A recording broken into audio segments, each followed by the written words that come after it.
Bharatiya Janata party की जो सरकार है ये सारे उद्योगों के खिलाफ उनके पीछे पड़ी हुई है। ये मुकर जाने वाली सरकार है। 15 लाख देने का भी वादा किया, लेकिन उनका वो जुमला था। इतना महंगा सोना हो गया है कि गरीब अपने बेटियों को कन्यादान भी नहीं कर पा रहे। सरकार के खिलाफ जनता में आक्रोश है। भदोही लोकसभा सीट के क्षेत्र में घूमते घूमते अभी हम पहुंचे हैं जनाब आरिफ सिद्दीकी साहब के यहाँ, जो कि समाजवादी पार्टी के प्रदेश सचिव हैं। तो हम जानना चाहेंगे कि जो अभी तैयारियां चल रही हैं चुनाव की, आखिरी चरण में चुनाव है, अब ज़्यादा समय है नहीं और सभी दलों ने प्रायः बसपा को छोड़कर अपने प्रत्याशी घोषित कर दिए हैं। तो किस तरह की तैयारी है और क्या उम्मीद लग रही है? देखिए, ये चुनाव बहुत ही महत्वपूर्ण चुनाव है और गंभीर चुनाव है, और इस चुनाव में समाजवादी पार्टी की बहुत बड़ी भूमिका है। हमारा इंडिया गठबंधन बहुत मजबूती के साथ चुनाव लड़ रहा है और लड़ेगा, और हम लोग जीतेंगे भी। जनता हमारे साथ है, जन समर्थन हमारे साथ है। भारतीय जनता पार्टी का गिराफ बहुत तेज़ी से गिर रहा है, इसलिए कि जनता को बहुत दिन तक झूठे वादों और झूठे नारों से फुसलाया और बहकाया नहीं जा सकता। जो एंटी इनकम्बेंसी है वो किन आधारों को लेकर है, किन कारणों से है? देखिए, सरकार के खिलाफ जनता में आक्रोश है। वो दिखाई कम पड़ेगा, वोट में ज़्यादा दिखेगा, वो वोट में तब्दील ज़्यादा होगा। और इस सरकार में कुछ नहीं हुआ है। ये सरकार खोखले वादों और खोखले नारे पर चली है। पिछले 10 सालों से महंगाई आसमान पे पहुंच गई। महंगाई आज सबसे बड़ा मुद्दा है। गरीब की थाली में अगर दाल है तो चावल नहीं है, और अगर चावल है तो नमक के सहारे लोग नमक और चावल खा करके ज़िंदगी जीने पे मजबूर है इस सरकार। तो महंगाई एक बहुत बड़ा मुद्दा है, और दूसरा सबसे बड़ा मुद्दा है बेरोजगारी। नौजवानों को रोज़गार नहीं है, उनको नौकरी नहीं है। हर साल नौकरी को वादा देने का वादा करने वाली सरकार अपने वादों से मुकर गई। ये मुकर जाने वाली सरकार है। इन्होंने कई वादे किए, 15 लाख देने का भी वादा किया, लेकिन उनका वो जुमला था। उसी तरह से नौकरी देने का वादा भी इनका जुमला साबित हुआ। उसी तरह से गरीब को अनाज उपलब्ध कराने का इनका वादा, वो भी खोखला साबित हुआ। महंगाई इतनी आसमान पे चली गई। आज डॉलर के रेट भाग गए। सोना का दाम, आज गरीबों के यहाँ शादी पड़ी है, इतना महंगा सोना हो गया है कि गरीब अपने बेटियों को कन्यादान भी नहीं कर पा रहे। रो रहे हैं गरीब, शादी कैसे करें? ये सारे सवाल हैं, और समाजवादी पार्टी और इंडिया गठबंधन के लोग इन सारे मुद्दों को लेकर लड़ रहे हैं। एक बड़ा सवाल है पूर्वांचल में, और ख़ास तौर से देश के स्तर पर हम देखते हैं तो एनडीए की सरकार नरेंद्र मोदी के नेतृत्व में जब से बनी, तब से अल्पसंख्यकों के ऊपर हमले लगातार तेज हुए। मॉब लिंचिंग का मामला हो, चाहे सीए एनआरसी के प्रतिरोध में तमाम सारे लोगों का मामला हो, चाहे सांगठनिक तौर पर तमाम सारी चीज़ों को कमज़ोर करने का मामला हो। बनारस में मैं रहता हूँ, पीएफआई के नाम पर उन्हीं लोगों को गिरफ्तार किया गया जो सीए और एनआरसी के विरुद्ध जो है लामबंद हो रहे थे, धरना दे रहे थे, प्रदर्शन कर रहे थे। और अभी आपने देखा कि कानून व्यवस्था से ऊपर सरकार ने अपनी भूमिका बना ली। तो अल्पसंख्यकों की नुमाइंदगी के तौर पर मैं अगर आपसे जानना चाहूँ तो इस अल्पसंख्यक विरोधी सरकार का अल्पसंख्यकों के बीच में क्या प्रतिरोध है, क्या असर है? देखिए, अल्पसंख्यक समाज के लोग, विशेष तौर पर आपने पूर्वांचल की बात की है, पूर्वांचल में अल्पसंख्यक में मुसलमान ही आते हैं। मुस्लिम समाज के लोग वो पूरी की पूरी तरह वो इंडिया गठबंधन के साथ हैं। इनके साथ तो जाने वाले नहीं, इनके साथ जाने वाले नहीं हैं। और कहीं मॉब लिंचिंग हो, ये देश के लिए अच्छी बात नहीं है। हम महात्मा गांधी को मानने वाले लोग हैं, हम लोहिया को मानने वाले लोग हैं, हम हिंसा में विश्वास नहीं करते, हम अहिंसा में विश्वास करते हैं।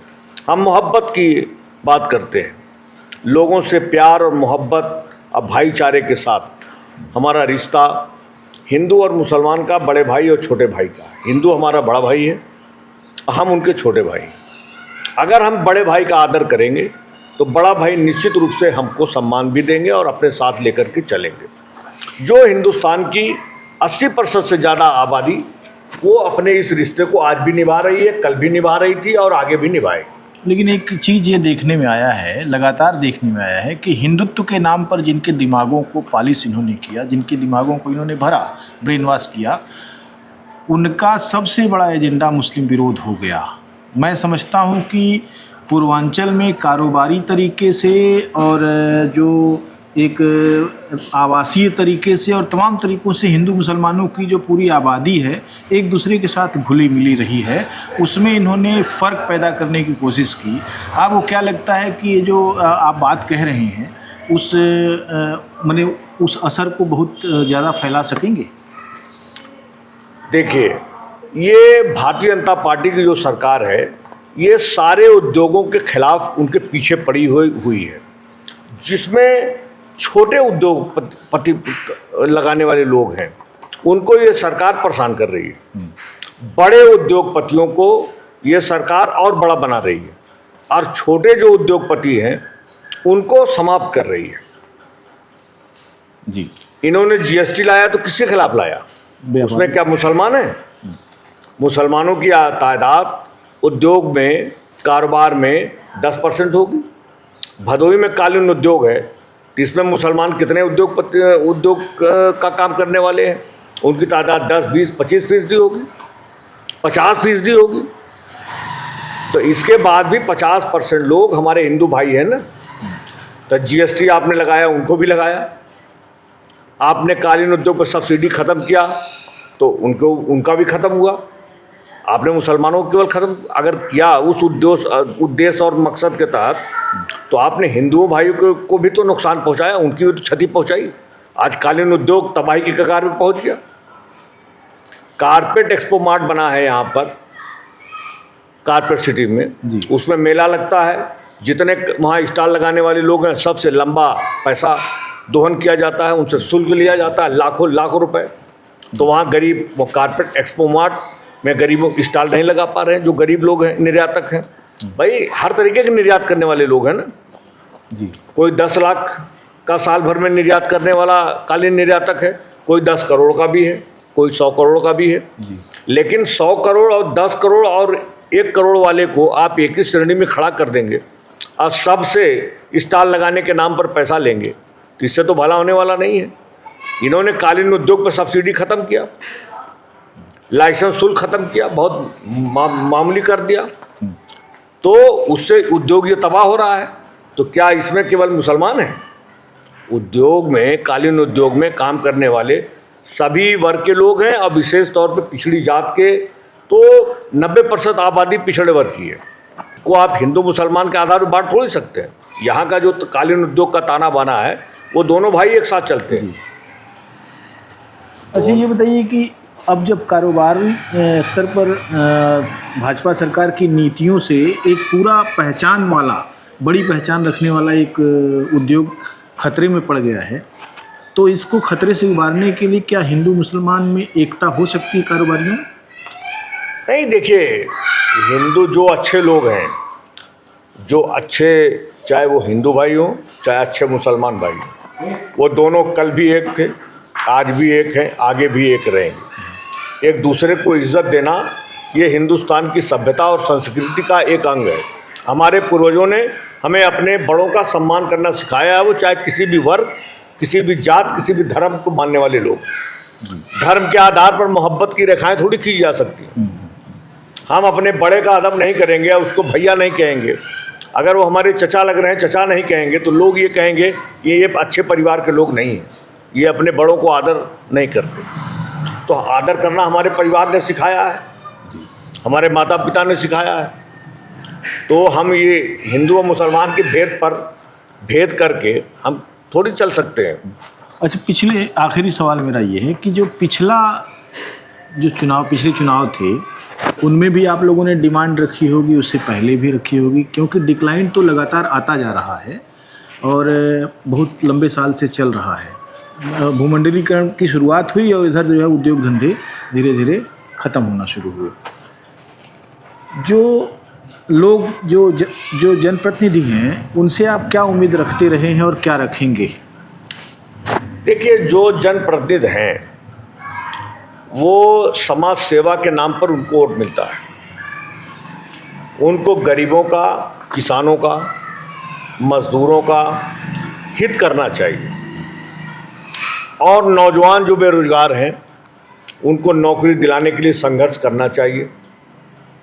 अब महंगाई पर आंदोलन करना चाहिए, महंगाई के सवाल को सदन में भी उठाना चाहिए और सड़क पर भी उठाना चाहिए, इसलिए कि जनता उनको वोट देती है बड़े उम्मीदों और अरमानों के साथ। अगर उस उम्मीद और अरमान पर वो खरे नहीं उतरेंगे तो उससे उनका बाद में नुकसान होता है। तमाम लोग राजनीति में उभरते हैं और ख़त्म हो जाते हैं। जी भाई, कुछ लोग भाग के भरोसे बड़ी कुर्सियों पर बैठ जाते हैं, लेकिन भाग के सहारे ज़िंदगी भर थोड़ी कोई बैठ सकता है। कर्म प्रधान होता है। अगर आपने काम किया, आज नौजवान मारा बेरोजगार फिर रहा है, बेरोजगार नौजवान आज मारे फिर रहे हैं सड़कों पर, उनको कोई पूछने वाला नहीं है, ये सरकार पूछ नहीं रही है। तो आप देखिएगा इस चुनाव में नौजवान बड़ी भूमिका निभाएगा इस सरकार को हटाने में। जी, बहुत बहुत और ऐसा आशा और विश्वास है कि बहुत ही ज़बरदस्त पीडीए के लोग वोटिंग करेंगे। अभी आप देख रहे थे आरिफ सिद्दीकी साहब से बातचीत। उन्होंने बताया कि भदोही के मन मिजाज में क्या है, भदोही परिवर्तन चाह रहा है और हर स्तर पर परिवर्तन की एक लहर दिखाई पड़ रही है।